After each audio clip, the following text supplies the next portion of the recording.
Hello and welcome to the Providence College Podcast. I'm your host, Liz Kay, and I'm joined by producer Chris Judge, the class of 2005. Here at the Providence College Podcast, we bring you interesting stories from the Fryer family. Today we're talking with Maggie Zied, a senior at PC. Maggie, a computer science major, is a Clare Boothe Luce scholar at PC. Maggie, thanks so much for joining us on the podcast. Thank you for having me. How's senior year going so far? It's going very well, very fast already, and keeping busy with my friends. Just trying to savor every last day here at Providence. Well, we're already past 219, right? You already had your 219 nights. So your most recent claim to fame is your Luce Scholarship. Can you tell us about the program and its goals? Sure. So the Clare Boothe Luce Scholarship is a grant that was given to the school. And every year for the past couple of years, they've been able to award it to two rising seniors, now seniors, who are women in the STEM fields. So it was myself and another recipient who were chosen for this senior year, and kind of our responsibilities are A, being advocates for the rest of the women in STEM on this campus, and B, performing our own research throughout this past summer and this school year as well. Excellent. Can you tell us a little about your research? Sure. So being a computer science major, I took a class my sophomore year about computer security. And in it, we learned about cryptography, which I found really fascinating, being able to kind of jumble things around and make it hard for an outside source to read. So with Dr. Adam Villa, my research kind of stemmed from my fascination with cryptography. And we were able to take it one step further to study steganography, which is similar in that it's an information hiding technique. But the difference being that with steganography, instead of just getting your message, which was sent jumbled around, it's actually not noticeable. So it's kind of like the science of invisible communication, which is what I've been looking into. So it's been very interesting to see how you can kind of embed a message or some type of data file into a picture, into a video, an audio file, a text file. You can kind of hide it within the data. And then if you send that, no one should really know. So it's very sneaky, and it's kind of fun to be playing around with this past summer. It sounds very cloak and dagger. What would be some of the applications of this? So it has both positive and negative applications. Positive being anything that's used for general security. So it's used by the government, we presume. And it can just kind of be something that's either accidental or harmless. And then also, of course, it can be used for bad things and for illegal things. So there's been a lot of things that are put out about how it could be a rising danger as there's more information that we find out about it, the more people who start to use it and develop even more complex algorithms that are harder to spot and harder to break. But doing more research can help us find out both about the positive uses and the kind of malicious impacts, right? Correct, yeah. So I've been really doing my major research right now on steganography, which is kind of just the study and being able to observe the different kind of techniques and methods and algorithms. But as I move throughout the school year, hopefully by second semester, we'll start to get into steganalysis, which is kind of being able to analyze these different methods and how to protect against them, how to develop them, and hopefully how to use them for good rather than bad. Now, how did you get interested in computer science in the first place? So my older brother was a computer science major at Providence as well. So he's only 2 years older than me, so we're very close. And when I was still in high school, I was still very math science minded. I didn't really like writing papers or anything like that. So when my brother would come home from college, he would start to tell me about the classes that he was taking. And it just became very interesting to me. There was definitely an appeal there. I kind of liked the challenge of being a woman in a typically male-dominated field. So I came into college declared as a computer science major and stuck with it. Fantastic. It's not something that people are, it doesn't necessarily sound like a good thing to most people to hear that they'd be kind of, they wouldn't be the most populous gender in that major. So that's neat that you saw that as a challenge and that intrigued you. Right, yeah. And always thinking towards the future, it could give me some type of competitive edge, hopefully. Now, with the Luce Scholarship, as a Luce Scholar, part of your work, in addition to the research, you have to do some advocacy. Do you have to plan an event to help or a program for? Yeah, I think there will be something like that in the works coming up soon, just because it's still the start of the school year. We haven't done any major planning yet for that, but there definitely will be something coming where we provide some type of outreach program for either young women and girls around the area in Providence or more specifically for students at this school. Were there any programs or activities that you did in the past that helped you make this choice? Or no, but I wish there was, which is kind of nice to be able to hopefully give back a little bit. You're also a yoga instructor in your spare time. Right. Can you tell? It's pretty opposite ends of the spectrum, but yep, it's just something that I found out that I really enjoy and love doing. I found out during my freshman year when I started to practice yoga a lot. Over the summer going into my sophomore year, I got my certification, and I've been teaching at Providence ever since. So it's a nice way to make a little money for myself, but also at the same time have a nice couple hours each week where I can reflect and get a little workout in as well. But it also seems like kind of a contrast to your athletic activities in high school, right? Right. So I primarily started doing yoga as part of my training for competitive lacrosse and running. And it kind of developed into when I came to college and decided to stop competitively playing lacrosse. It was kind of a nice way for me to remain active, and it became like my new thing. So you spend a couple of hours a week on your practice? Yeah, I try to do at least some type of something every single day, but with a busy schedule, it's kind of nice to have that to help me relax, even if it's just for 10 minutes. What other things keep you busy on campus? So I am also a computer science tutor, which is a nice little job that I have. Definitely keeps me busy. And in addition to that, I have been a member of Friars Club since my freshman year here. Can you tell us about that experience? The Friars Club has such a tradition here at PC. Yeah, so for me, it's a really nice way to kind of get in touch with the whole tradition of the school in general. It's always really awesome when we're working an event as a club and we see these awesome donors and alumni come back and tell us about their experiences because they were on the club, they met their spouse on the club, and something like that where you can really use it to connect back to alumni at the school. But in addition to that, it's helped me meet so many people at this school that I likely wouldn't have met without the club. Very neat. I know that one of the primary duties for Friars Club is to lead tours on campus, but you also get to work at events. Has there been any that stand out in your mind as, things that you got a ticket to because of your white jacket? Yeah, we do a lot of door holding and giving tours, but there are also some benefits, just the connections that we're able to make by always working St. Dom's weekend.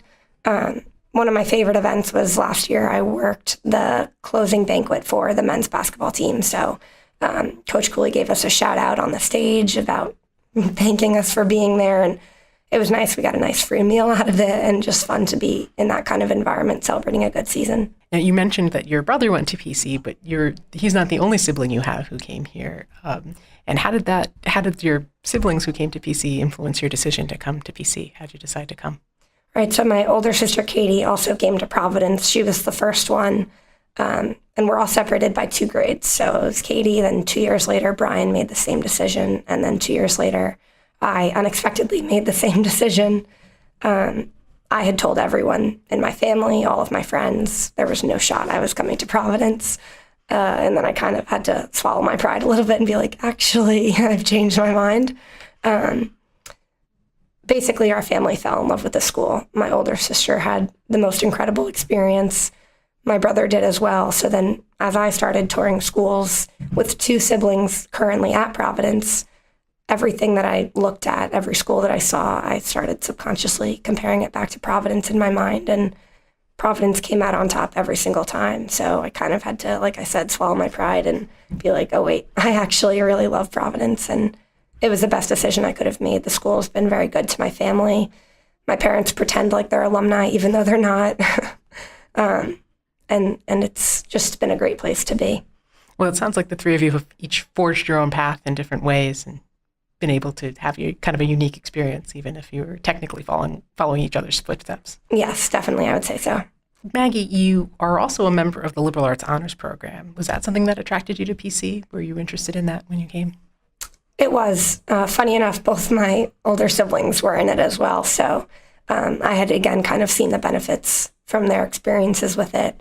The classes have been a little bit tougher, our Civ in particular, but there are also great benefits as well. My favorite of which was probably the spring break program, where my sophomore year I actually participated in it and was able to travel to London for my spring break. So that was my first time leaving the country, and it was exciting and informative and a nice offering of the honors program.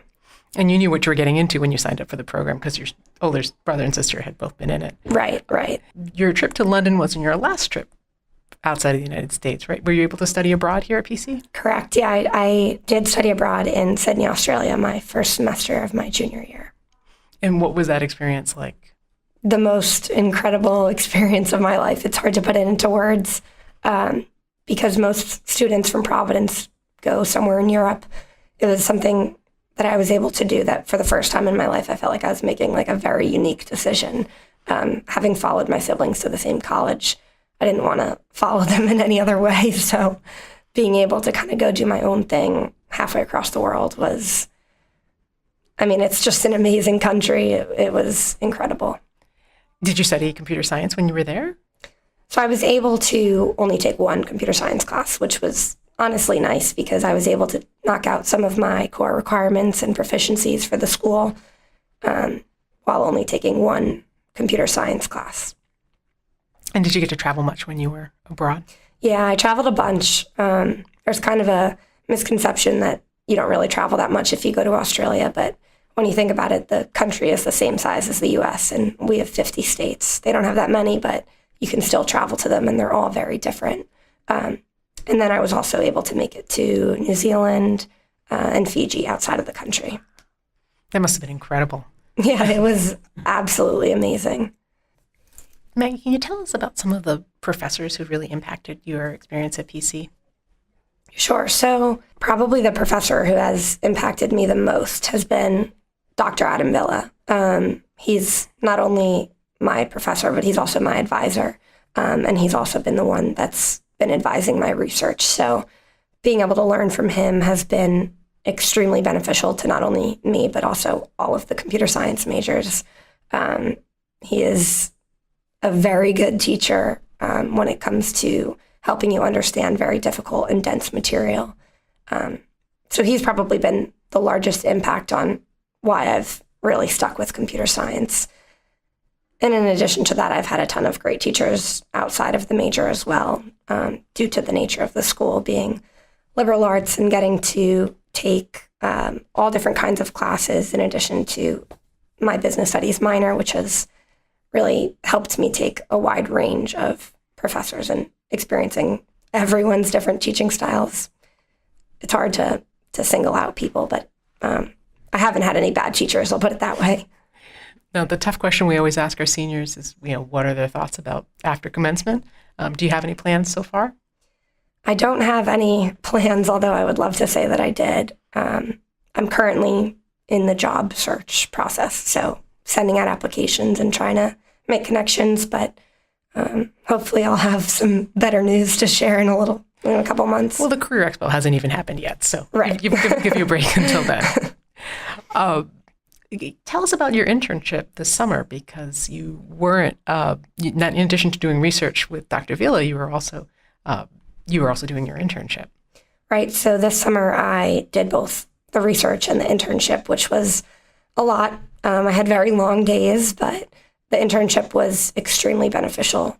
It was in a software engineering position, so I was placed on a team of software developers, and I was their intern responsible for, in simplest terms, taking their code and finding a way to compile it even faster and to build their systems even faster by using an automated build system, which, without getting too technical, is a very good improvement for that company that I was at. So I learned a lot, and hopefully will take those skills with me into whatever job I hopefully get after graduation. Now, are you interested in so it sounds like you've gotten a taste of what it would be like to work in the private sector, but it sounds like from the research you're doing with Dr. Vila, the applications for that could be really useful in government as well. Are you thinking both, intelligence, or what sorts of fields are you interested in? I'm definitely considering it. It's always kind of been a far reach, but a dream of mine to work for the FBI or something, or some type of agency like that, because personally, I love crime shows, so I would always watch them in high school and college, and it's a nice dream to have, so hopefully I'm able to do something with that in the future. We talked a little bit about efficiency and how busy your days can get. I'm curious, as you look back on the 4 years, if you had any tips on time management for prospective students and others. How do they make the most of their PC experience? I like to maintain a busy schedule. It's something that I've always had and hope to always have. Because I only have 4 years at Providence, my mindset was I just want to be involved in as much as I can and do as much as I can in those 4 years. So it's stressful at times and it can be hard, but I don't know, as far as any advice goes, do what you like. And then, like, for me, teaching yoga is a fun job and it takes up a couple hours of my week, but it doesn't get me very stressed because it's something that I willingly choose to do. You look forward to it, so right. It's a happy burden to have. Mm-hmm. As you look back on the 4 years, what are your favorite memories? What are the things that you always highlight on your tours when you tell students about Providence College? I always try to convey just the school spirit in general, and that's really due to the people here. I've met the most amazing people, whether they've been in Friars Club or just part of my core friend group, which I've had since freshman year. I've really met the best people who are like me, people who are different than me. And that's probably my favorite thing about Providence. And I know that we all share that common feeling. We all know that this school brought us together in a really special way that we'll have that bond forever. Maggie, thank you so much for joining us. Subscribe to the Providence College Podcast in all the usual places, including iTunes, SoundCloud, Stitcher, and Google Play. If you like what you hear, please review and share with others. Thanks for listening, and go Friars.